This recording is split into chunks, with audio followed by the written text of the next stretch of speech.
Waste management at mga hamon sa basura ng bansa ating pag-uusapan kasama si Attorney Janice Argoso, PAMIT Regional Director ng Environmental Management Bureau ng NCR. Attorney Janice, magandang tanghali po at welcome sa Bagong Pilipinas Ngayon. Magandang tanghali po sa ating lahat. Isang maulang araw po sa atin. Ma'am, ayon po sa ulat, nasa 61,000 hanggang 65,000 tons ng basura ang nalilikha natin araw-araw. Gaano na po kalaki ang problemang ito sa ngayon at gaano po kabilis lumalaki ang volume ng ating basura? Well, malaki po talaga yung hamon sa atin ng solid waste management. Yun pong 61,000 to 65,000 tons of waste generated per day ay nagpapakita kung gaano kalaki ang volume na kailangang pamahalaan ng ating bansa araw-araw. Patuloy din po itong tumitindi because of the population growth, urbanization, economic activities, and may mga pagbabago din po sa consumption patterns. Hindi naman po ibig sabihin ay lahat ng basurang ito ay napupunta sa waterways, sa landfill at sa open environment. So, ma'am, mahalaga po tignan natin ang problema hindi lamang sa basura na ating nalilikha, kundi paano po ito i-manage mula source hanggang final disposal.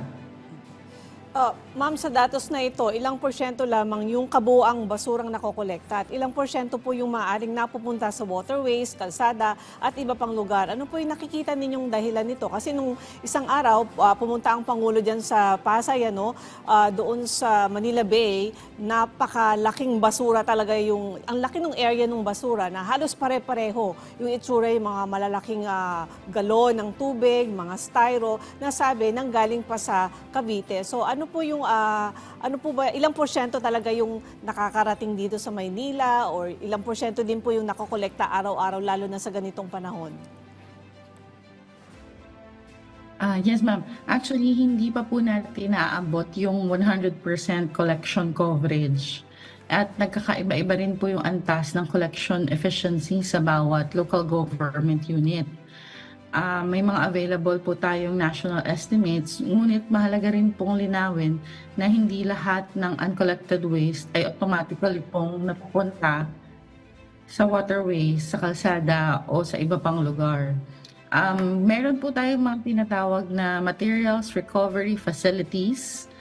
Pwede po yan na nasa mga barangay or meron pong mga barangays na nagka-cluster para po yun po mga clustered barangays, meron po silang isang MRF na tinatawag. Dito po yung nagsisegregate, dito rin po yung nagtatry na mag-recycle para hindi po agad lahat ay napupunta sa landfills.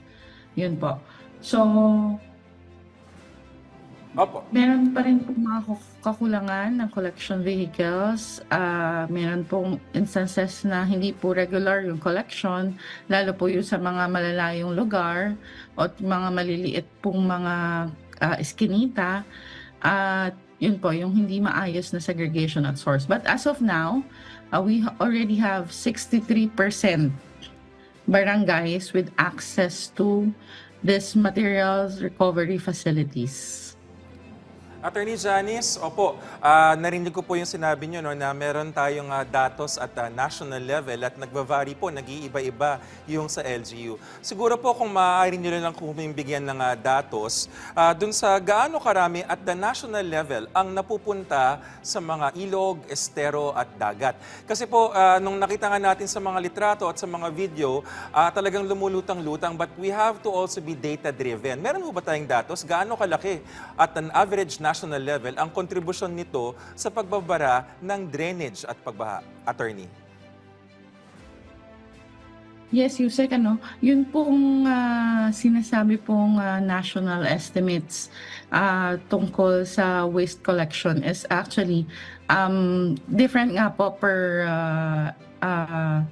dahil nga po different yung LGUs, yung national estimates po ay hindi pa namin na-finalize. Although, hindi pa po ma-validate yung exact percentage. But then, that's why sinasabi po namin na nagsisimula ito sa segregation at source.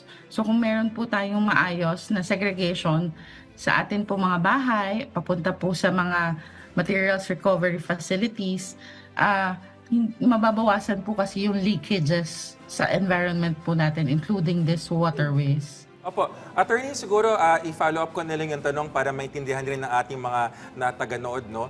Kung tayo po sa bahay ay dapat gumagawa ng waste segregation, na yun naman talaga dapat ginagawa natin, ilang porsyento lang dapat ang matitira na kailangan nating itapon or yung sinasabi ninyong leakages on a household level, Attorney?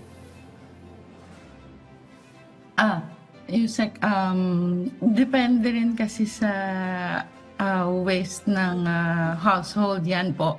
Like for example, dito sa urban areas, meron din naman sa mga rural areas, iba rin yung kanilang waste na napoproduce. Like dito, for example, Metro Manila, marami po ay mga PET bottles, plastics. Pag sa rural areas, meron po dyan may mga garden waste, may mga pwede pong i-repurpose or i-recycle. Kaya po yung pong talagang depende po talaga doon sa isang household, how do they... Pero meron po kaming tinatawag, Yusek, na actually, ang dapat pong napupunta lamang sa mga landfill ay mga residual waste na tinatawag. So yun pong mga pwede pong mga i-recycle, mga biodegradable, at basta hindi po siya hazardous waste, yun po yung sanang nasi-segregate at source. At meron din naman po tayong mga, yun nga po, yung mga materials recovery facility. So, sa ibang, yung mga, may mga LGUs po kasi na nakakapag-segregate at source na, at least sa barangay level. Meron po yan nakakapag-conduct na sila ng 100% segregation at source. So ito po yung nasa-segregate na yung biodegradable, residual, hazardous, at saka yung hazardous po waste.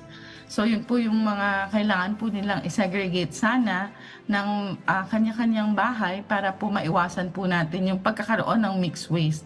Kasi po yung nangyari po doon sa napuntahan po ni ating presidente, yun po kasi nagkaroon na ng magkakasama na po yan na ang nangyari, mixed waste na po yan na tinatawag, hindi na po yan na segregate.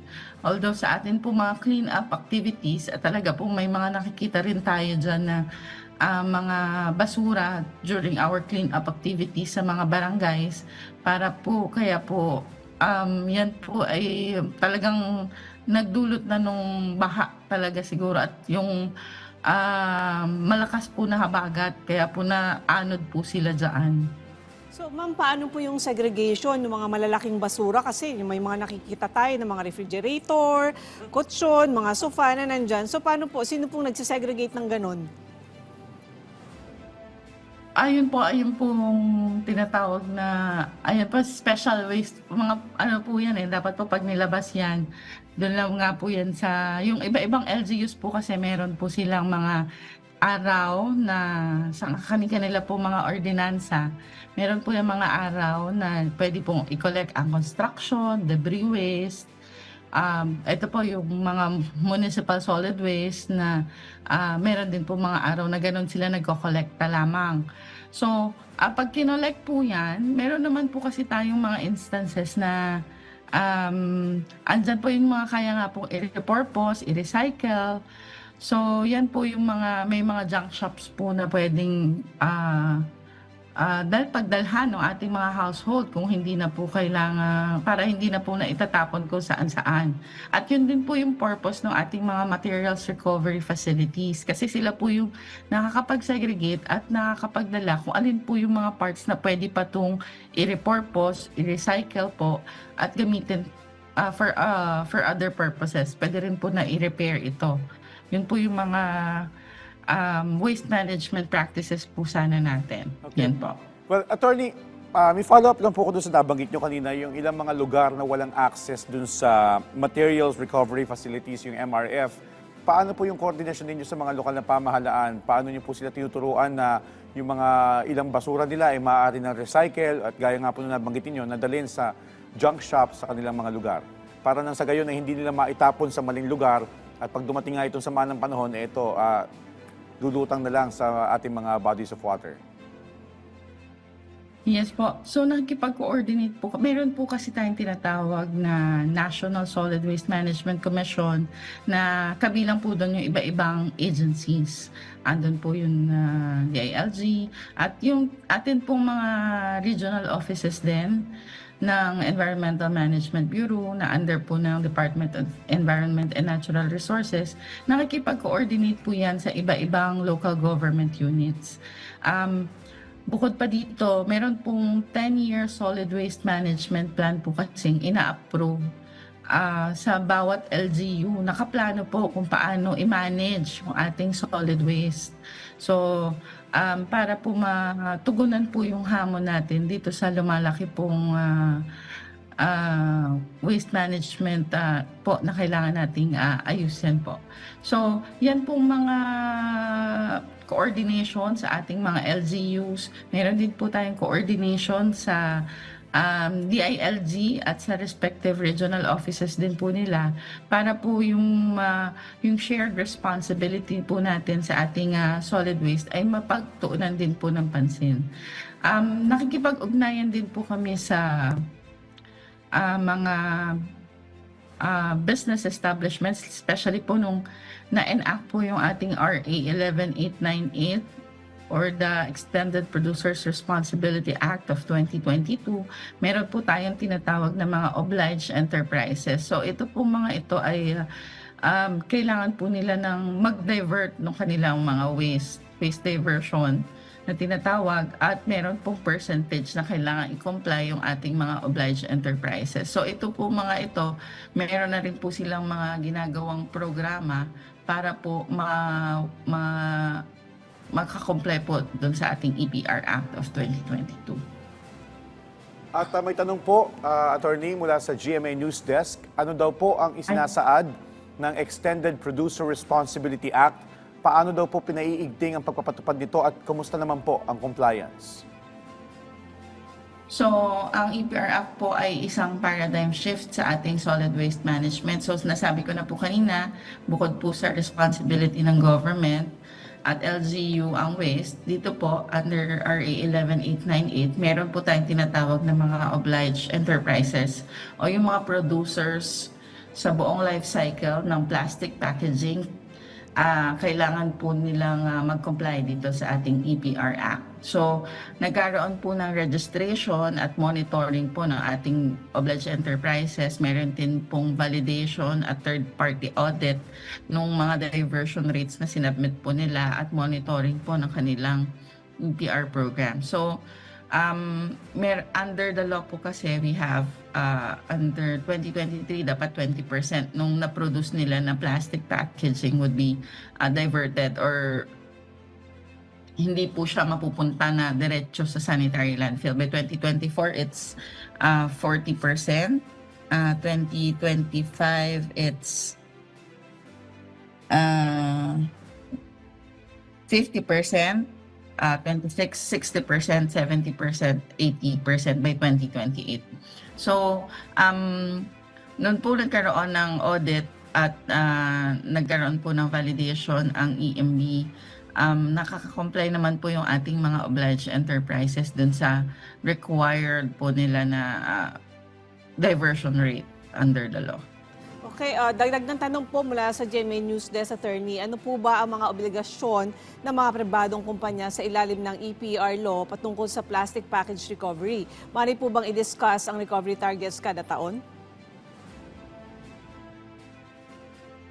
Ayun po, katulad po nung nasabi ko kanina, yun pong diversion rate is 20% since 2023, 40% by 2024, 50% by 2025, 60% by 2026, 70% by 2027, and by 2028, 80%. So nag-cap po yung law.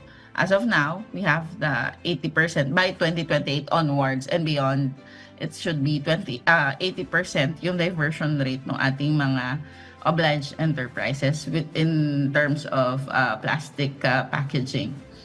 So, ang ginagawa po kasi nila, so they report the volume of plastic packaging that they have in a year, and meron po yung meron pong reporting requirement under the law.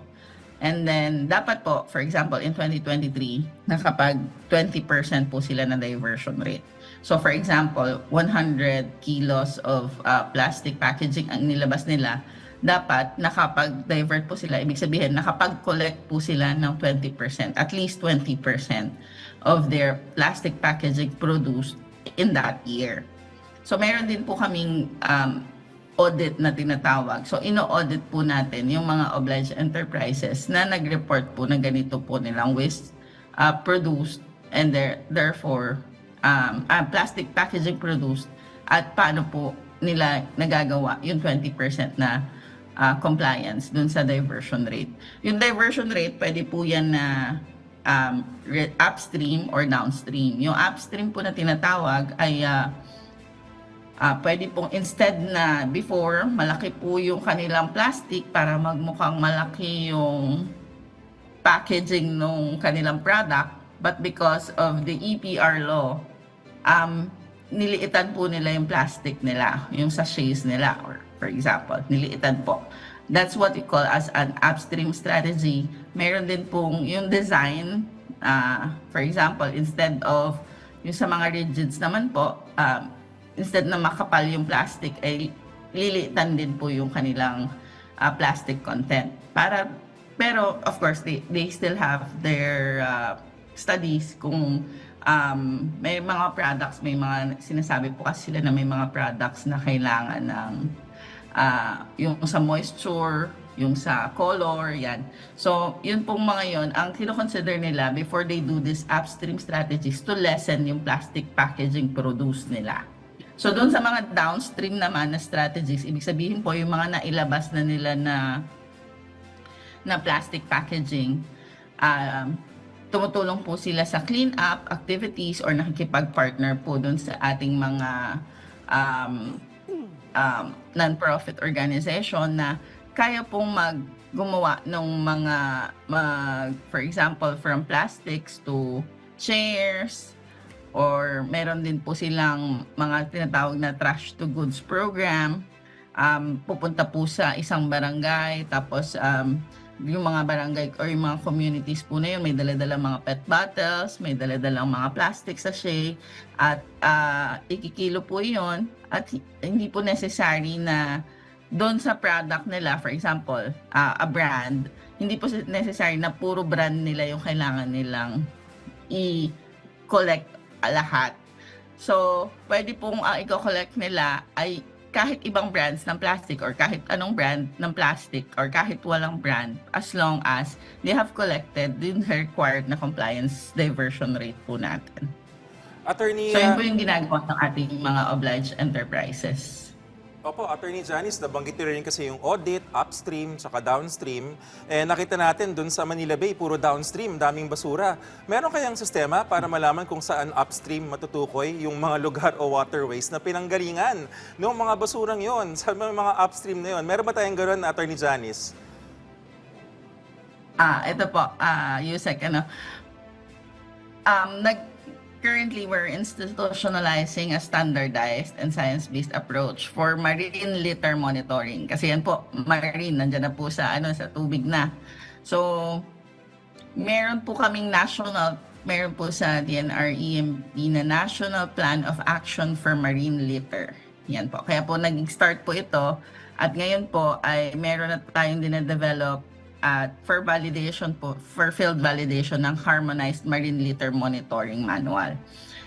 Layunin po nito magkaroon ng consistent at comparable data mula sa mga ilog, waterways, coastal areas at iba pang habitats, pati na rin po yung waste hotspots at major land-based leakage pathways. So kung saan po nanggagaling, paano po dumadaloy ang basura papunta sa waterway. So yung NPOA ML po, or the National Plan of Action for Marine Litter, ay ang objective po niyan by 2040 ay malinis na po goal is prevention, not just clean up.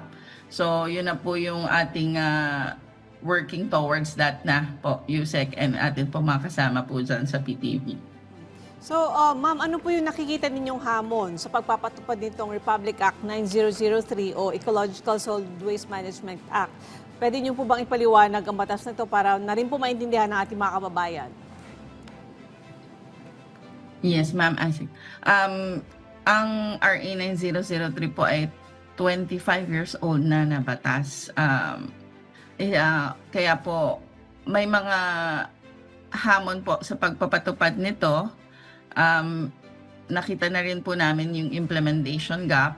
May batas po kasi may mga requirements pero hindi po pare-pareho yung kapasidad, resources, infrastructure at level of compliance ng mga LGUs.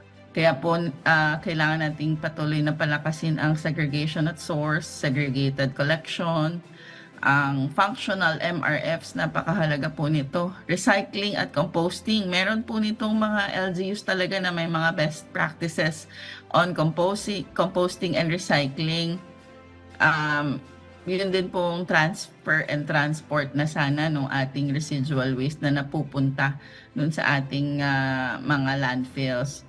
And consistent enforcement po laban sa littering at illegal dumping. And if I may add po, as we see now, hindi lamang po trabaho ng gobyerno yung paglilinis ng ating mga basura. Shared responsibility po ang solid waste management. May pananagutan yung bawat household, business establishment, industry, waste generator, atin pong mga local government units at atin pong komunidad. So, yun pong tamang pagsistema from source to final disposal ay kailangan po ng disiplina and of course consistent enforcement para mas maging epektibo po yung pagpapatupad ng ating RA 9003. Okay. Attorney, may mga munisipalidad na sinasabing walang sapat na kapasidad para magtayo at mag-operate ng sariling sanitary landfill. Ano po ang konkretong solusyon ng DENR para po sa mga LGU nakapos sa budget at infrastructure? Meron po tayong din tinatawag na clustered or shared sanitary landfill facilities para po hindi lang yung isang LGU na yun na mag-shoulder. For example, landlocked naman yung area but different LGUs, they can cluster themselves para magkaroon po ng magbahagi po dun sa infra, operation, maintenance, monitoring cost ng isang sanitary landfill. Meron din po tayong tinatawag na shared facilities, public-private partnerships, regional or provincial waste management facilities, at mga transfer stations. Ganun din po yung resource recovery facilities.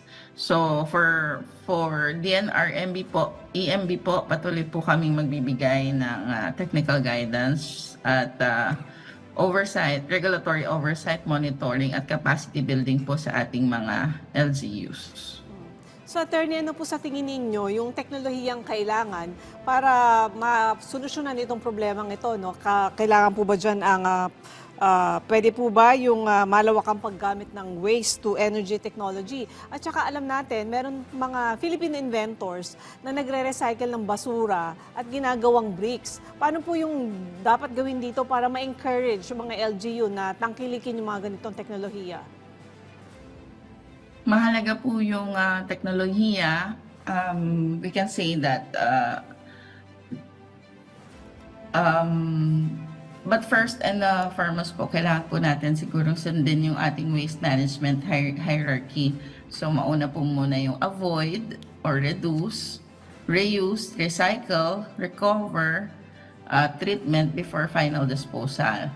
Ang teknolohiya ay dapat pong sumusuporta sa bawat hakbang upang mabawasan ang basurang napupunta sa landfill at waterways. Hindi lang naman po yung iisang teknolohiya ang kailangan, kundi kombinasyon ng ayos na sistema at angkop na technology mula sa segregation and collection.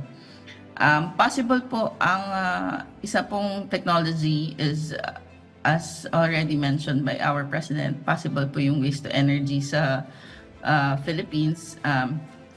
Ngunit hindi po ito dapat maging kapalit ng segregation, recycling, at waste reduction. So, we still consider yung residual waste streams and other technologies available environmentally viable para may sapat pong safeguards at mahigpit na environmental compliance.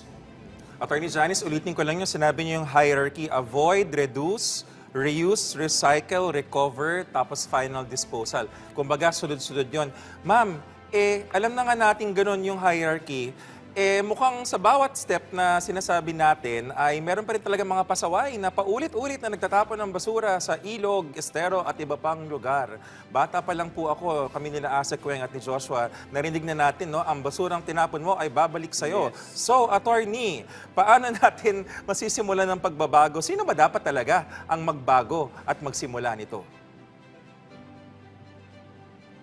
Social and behavioral change po, Yusek, yung isa din sa mga pinupush po ng DENR because sa ibang bansa po, talagang pag makita nyo naman, pag mag-travel doon tayo, for example, may mga leisure travel, mga vacation, hindi tayo nagtatapon sa kalsada, tinatago natin yan. Tapos, doon po sa tamang basurahan natin tinatapon. So sana ganoon din po yung mag-start dito sa atin. Hindi po sapat yung alam natin yung batas, kailangan din po i-follow din natin. May mga local ordinances na po mga LGUs, they have their local ordinances already on solid waste management. And when we had the EPR Act of 2022, we started with that social and behavioral change na mga capacity building activities po. Para makita po na, yun nga, yung mindset po yun dapat na kailangan na yung tamang pagtatapon ng basura at kung saan siya itatapon kasi it will affect us later on pag hindi po natin naitapon yun sa tamang basurahan. Okay, panguli na naman po, attorney, mensahe at paalala niyo po sa ating mga kababayan hinggil sa tamang segregation at pagtatapon ng basura. Ayun po, yun nga po, paalala po namin yung ating proper segregation, ay reuse, recycle, at kung pwede po mag-reduce ng waste. Kung hindi naman kailangan na magdala ng plastic kung pwede po, yung mga containers na reusable ang ating dalhin. Pag mag-grocery po, pupunta sa palengke, para hindi po plastic yung ating dala-dala. At finally, yung proper disposal po. So kung sinabi po ng ating Pangulo, kailangan nga din merong facilities for this mga basura for the proper solid waste management. So yung proper disposal din po ay importante. Alright, Lastly po, ang basura po ay pananagutan ng bawat isa. So dapat po lahat tayo ay involved dito, hindi lamang po government. Of course, we have our responsibility. But when everyone do their lahat po ay ginagawa yung ating pananagutan, our collective actions create a lasting impact even for the next generation. Tumpak na tumpak po yan, Attorney. Maraming salamat po sa inyong oras, Attorney Janice Regoso Pamit, Regional Director ng Environmental Management Bureau, NCR.